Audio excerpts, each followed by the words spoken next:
আসসালামু আলাইকুম সুপ্রিয় দর্শক, আমরা এই যে পেকে গেছে দেখেন। এখন আমরা ছিঁড়ব, আমি ছিঁড়ে পরে এটা দেখবো যে এটা খাইতে কেমন হয়।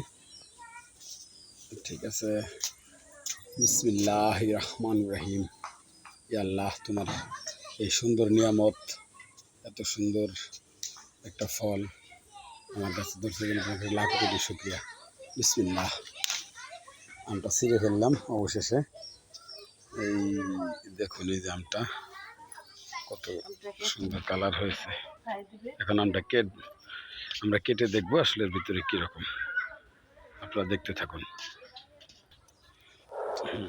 আমটা কাটা হচ্ছে, দেখা যাক আমটা খেতে কেমন লাগে। আমরা কাটতে গিয়ে বটিটাই পড়ে গেল। আমটা মনে হচ্ছে আমটা আসলে খুব একটা পাকেনি, হালকা হালকা।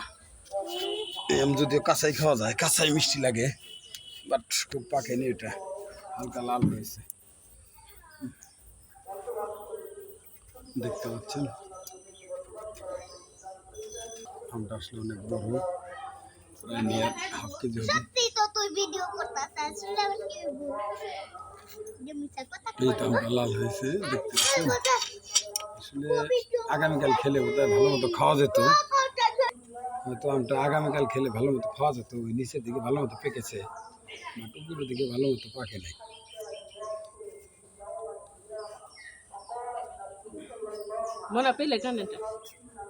একটা প্লেট নিয়ে কাটো, আবু প্লেটটা ঢেলে দেখি, একটু দাও আমাকে, একটু খেয়ে দেখি কেমন।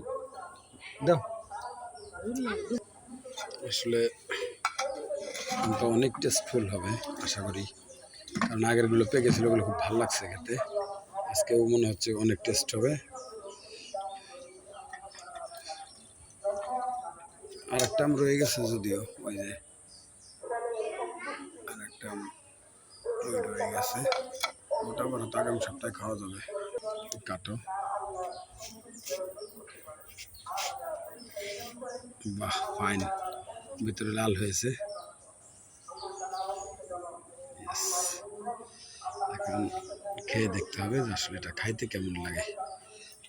বিসমিল্লাহ।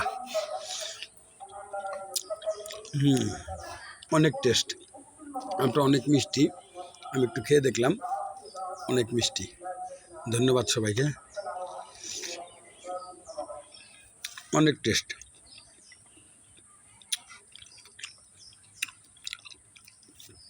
অনেক টেস্ট আম, অনেক মিষ্টি, অসাধারণ, এক কথায় অসাধারণ। যারা যারা খাবেন চলে আসেন। ধন্যবাদ। লাকি, আয় আম খা।